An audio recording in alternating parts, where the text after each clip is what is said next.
Hello everyone, this is AD Ramsey of Davita Handcraft Soap. We are going to make a rebatch, so I figured that I would talk to you about my travels. And I was thinking, what am I going to talk about? I've gone so many different places. Then I look down, I see I have on this Ireland shirt from Target or Kmart or whatever. Very American version of Ireland, of course. So let's talk about Ireland, why don't we? Oh my goodness, I had so much fun. Woo. Um, Man, I had a good time in Ireland. That was a crazy, crazy, crazy trip. I don't know if I'll be able to dig up any photos from that time. If I can, I would definitely link them here. We're going to make my all-time least favorite soap. It's that time again. I know it seemed like we just made this Under Love Spell dupe from Victoria's Secret. It's not my fave at all. I might be getting to the point, you guys, that I may have to order another 5-pound loaf mold from Be Scented. I know that they're moving, and I don't know if her husband has the wood shop set up yet, but I think I'm going to go ahead and invest in another mold because I'm going through these soaps pretty quickly, even during the quarantine, which is pretty exciting for Davita Handcraft Soap. So, and I have, I made another video, and I had to delete it because I was an emotional wreck. But you'll see why at the end of this video. All right, so let's get started. We have the usual suspects, our hard and soft oils. We have some sodium hydroxide and milk with a little goat milk as well, powder and whole milk.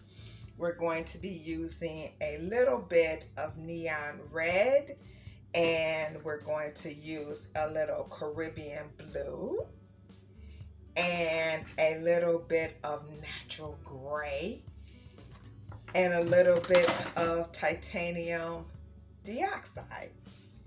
And I bought my from SES. That's where we see Scented Expression Supply. That's where I got the Under Love Spell this time. I do have a little bit left, but I didn't want to combine it. So let's get started. So we'll pick up where I think I already told you guys that I went over to Europe in the first place because I was doing my externship as a chef.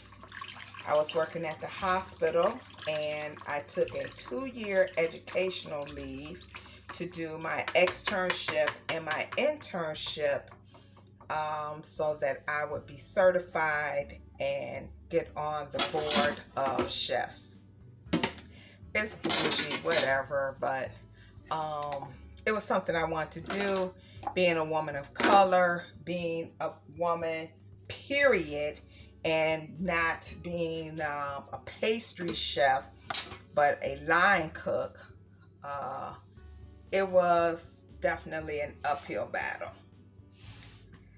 So I decided to do my internship in Michigan. That's where I'm originally from, and that's where I went to school. That's where I was reared. That's where I worked at Beaumont Hospital for over 16 years, and I had enough time, and they, at that time, paid for me to go to school. That's when companies would do stuff like that, as that's completely unheard of now. So I did part of my internship here in Las Vegas, here in Las Vegas, and the other part I did in Europe. Once I got there, I wasn't able to get a proper work visa. So I thought, that's okay. I'll just, hang out. I'll volunteer at the hospital. And because I had saved up, I was full grown. I wasn't some little kid bumming around Europe. I was a grown woman. My goddaughter had turned, she had just gotten married, and I felt the need I could get up and go. My father was in decent health at the time. My brother was there. He had his own business up and running. So I thought, what the heck, I'm going to go. My family was not happy. My father said, it was, he said, okay, I understand. Go ahead and go. My aunts, on the other hand, they were on fire. What are you talking about? You don't know anyone there. You're going to be all by yourself. Where are you going to live? Oh my goodness. You're going to a whole nother country. And what are you thinking? I was like, I think I'm grown and I want to see a little bit of the world, and I'm going to go. So I pack up my bag. My father and brother and my sister-in-law put me on the train. I go to Chicago from Detroit on the train because it was a dog hair cheaper. So I was, I gave myself 9 days to figure it out in London because that's where I was going to be based. And once I got over there, I thought I would be able to work the system a little bit and actually get a work visa, which I was not able to. So while I was there was a company called Ryanair. It was this new thing on the internet, which the internet wasn't popping like it is now. It was just really getting started. And this was really not that long ago. Maybe 10 years? No, 2003. And they didn't have a lot of .coms, especially not for travel at that time. So Ryanair was trying something new, and Europeans, they don't like to travel. If you're going from Liverpool to London, you better pack a lunch, and oh my goodness, that's like 3 trains, and they're just not into it. So I was able to get a awesome deal on a flight to Ireland. I went somewhere else first. I think I went to Spain first. Then I flew over to Ireland. Holy smokes. I get there, I check in, the countryside. If you've ever seen the shows or the movie where there's rolling hills and cows and all that, I'm telling you, even near Dublin, just maybe a couple of clicks away, that's how the whole countryside looked. And everyone had these thick northern accents. It was crazy, but I was in it. I was like, hey, I'm here. I'm going to have a good time. I get to the where I was going to stay, and it was a beautiful old hotel, but it had, different layers to it, different buildings, and the upper crust posh people stayed in one side, and the peons or people who were traveling like myself, we didn't stay in the main building. We stayed on one of the outbuildings, which still was beautiful. So I get ready to check in. They tell me where I was. I had to walk over to the other building. It was probably maybe a few yards or whatever, as in maybe a quarter of a mile. I get there, I open up the door. It's a regular room, like a standard room, but I hear someone in the shower. And I'm thinking, oh my goodness, did I book a hostel? why do I hear someone in the shower? I look over at the vanity. I wasn't completely in the room. I look at the vanity and I saw some jewelry and makeup, and I could hear this shower going. I'm thinking, oh my goodness. So I back out real slow because I didn't want to scare the crap out of whoever was actually in there, and they were taking a shower at that. So I back out. I go back to the desk. I'm like, excuse me.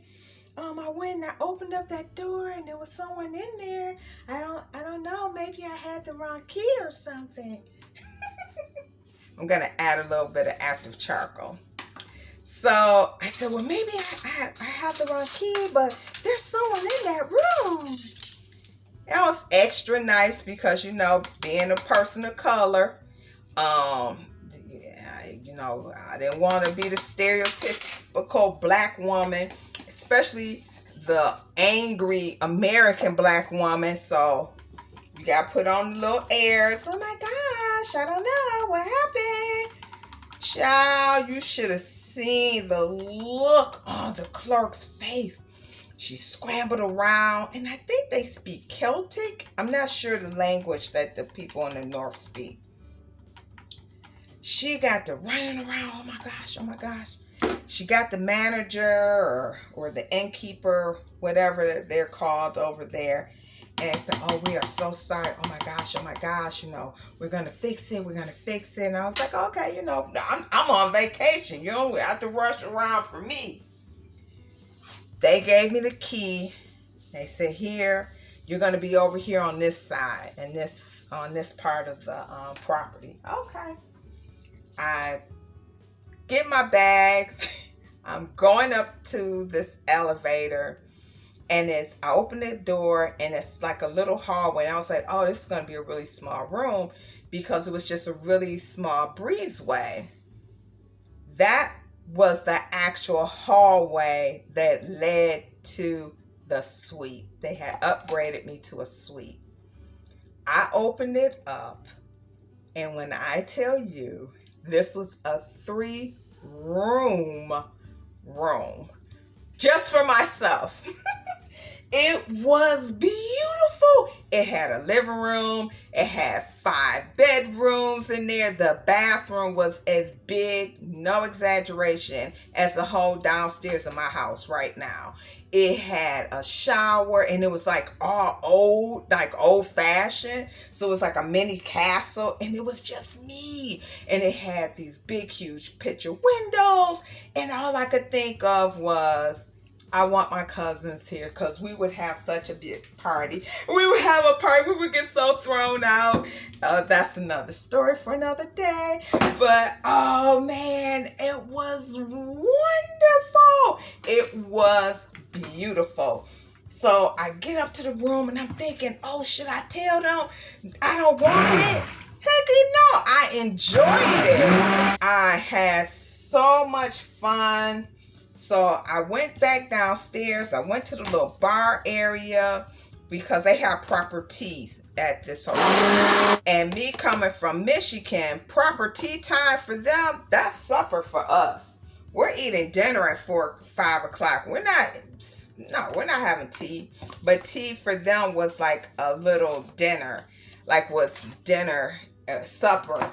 And let me get this right. So what they consider tea, I would consider dinner. What they consider dinner, they call supper. And that was just a whole European thing. I was like, let me tell y'all something. I'm not here for none of that.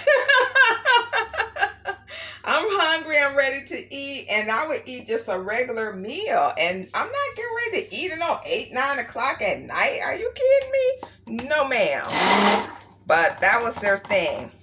And so I was able to go out. I was able to explore. I went on the jump on and jump off. They have those tours all over the world. And one of the stops, of course, was the Guinness factory, which they were so nice, and you get samples and you get to see the history of the place. It was just really, really awesome. And I know Tara over at Gypsy Faye. She was talking about when they went there. The best part for me was the soda bread. Ooh, that soda bread was such the bomb. It was so tasty. They don't have like how we have to goes and stuff like that. They don't do that over there. So I would take a napkin and put my little soda bread and cheese, and they had white cheddar cheese, which I had never had, even in culinary school where I was exposed to all different kind of food. They and I didn't want to be a country bumpkin and say, can I have a piece of foil so I can take this with me to my room? So I would just put in a napkin, put it in my little backpack, and I was out the door. I did not care. I paid for it, and I just kept it moving. I'm sure they were looking like, oh my God, what an American. But yeah, that was definitely my American trait. But the shops were gorgeous, and I'm not one for the whole touristy parts. When I go to visit places, I usually don't do the tourist routes, but I did go on the jump on, jump off, pop on, pop off. I think that's what it's called. And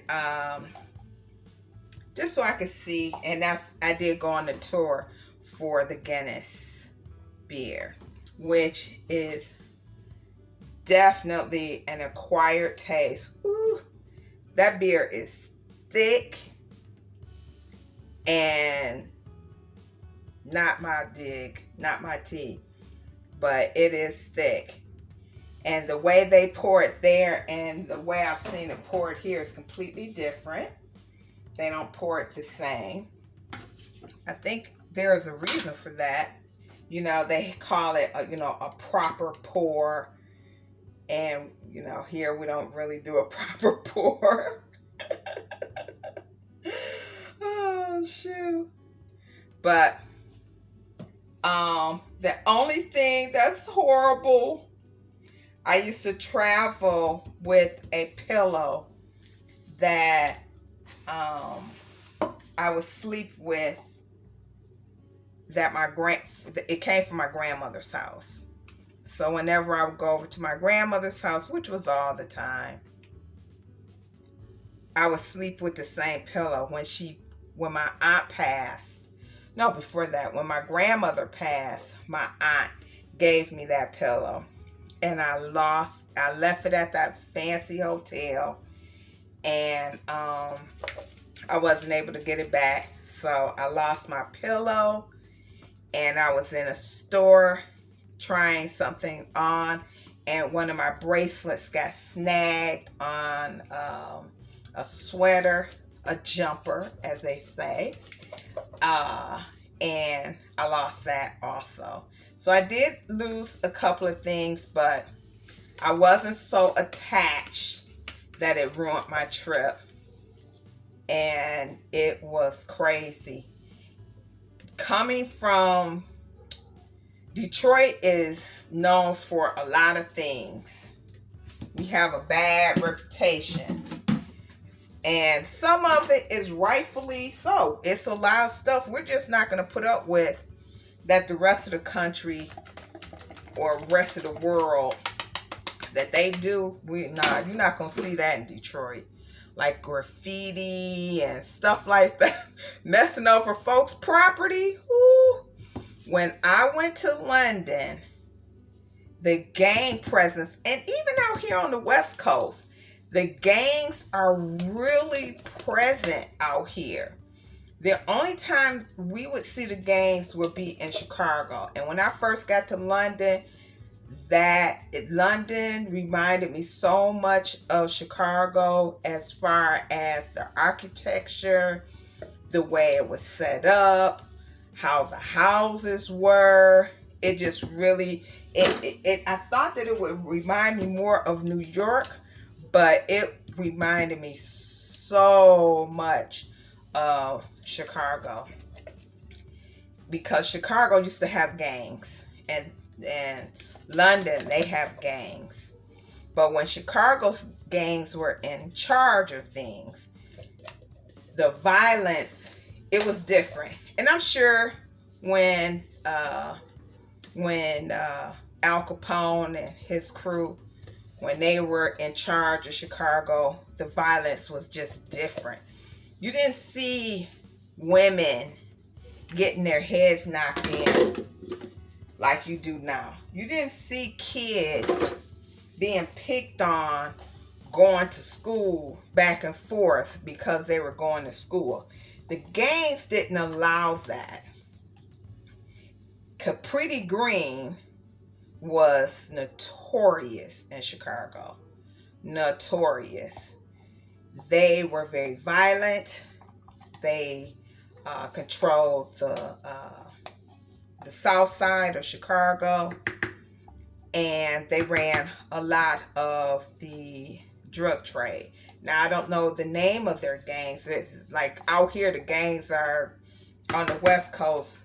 They're kind of sorry to me, because when I think of their gangs and what they do and what they represent, it's like, y'all so phony. They're not. I don't know. They don't seem too tough to me, because the stuff that they let their kids do out here on the West Coast, you would never be able to do in Chicago or Detroit. Detroit didn't have gangs like that. They ran numbers. People in Detroit, they were dressed up and too cute and going to the clubs and seeing what stars they could meet. And if you wanted to be successful in either the music industry or in broadcasting, you had to come through Detroit, and that was the bottom line. You had to. So people was trying to be too cute in Detroit to be gang banging and doing all that foolishness. They was trying to, make money and work at the factory and wear alligator shoes. They wasn't trying to be gang members.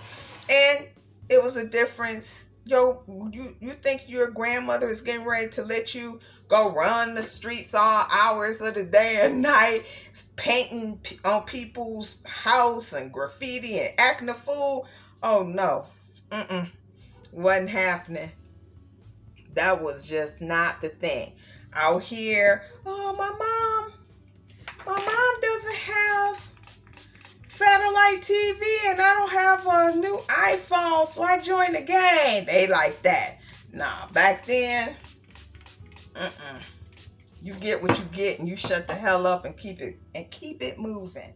But that's my chitty chat for today. Little all over the place as usual. And this is the soap, and I will bring you back with a new addition to the family. Okay, so we're about to do the cutting video. And before we get started, I want to say a very, very heartfelt thank you for Stephanie over at Lighthouse Owls. I went to drop off some things at the post office. And as per usual, I picked up any incoming mail from my P.O. box. And I had a big box, and I thought, it's probably some supplies or something. Couldn't quite recognize the Etsy shop. So when I got home, I opened it, and this is what I received.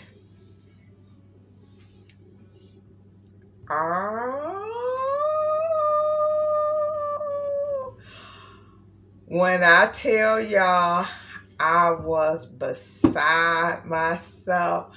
I was all, oh my gosh, that's so kind. So I tried to look her up online, and I wasn't able to. So I contacted the the maker of the, and this is from Po' Boy Wood Shop, Mr. Michael. Let me take his card out. So I sent him an email asking if he could please just send me an email address so I could send out a proper thank you note, because I wouldn't be able to use it until I at least sent a thank you note. So he was kind enough to kind of block out all the information, but I did send out an email. I didn't get a response, but I feel comfortable enough that I can use it. This is beyond. I'm just so grateful, and I have pulled it together enough to use it today.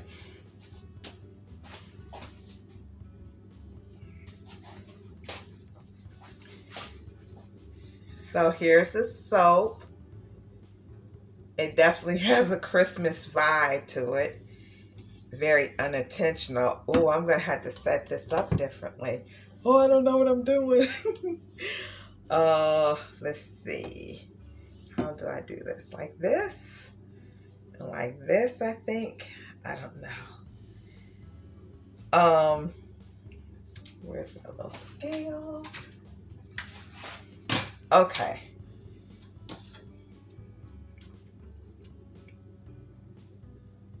All right.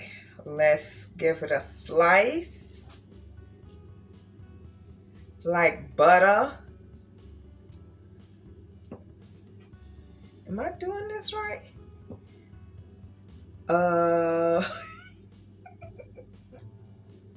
Like this? I don't know what I'm doing. How do you do this? Am I doing this right?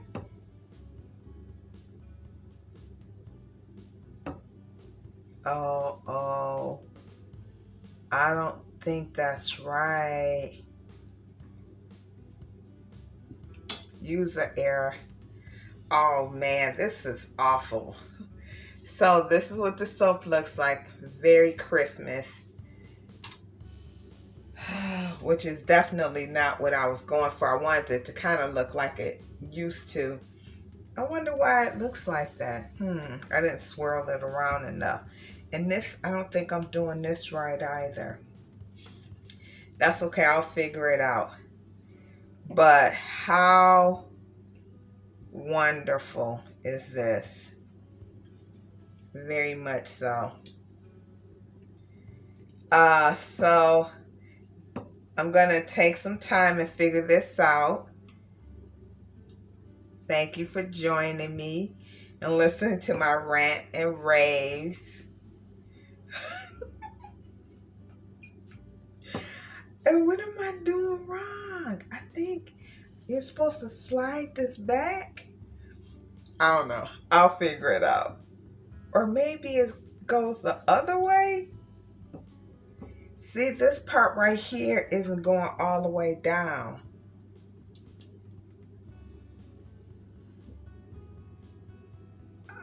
I think I'm doing something wrong. All right. See?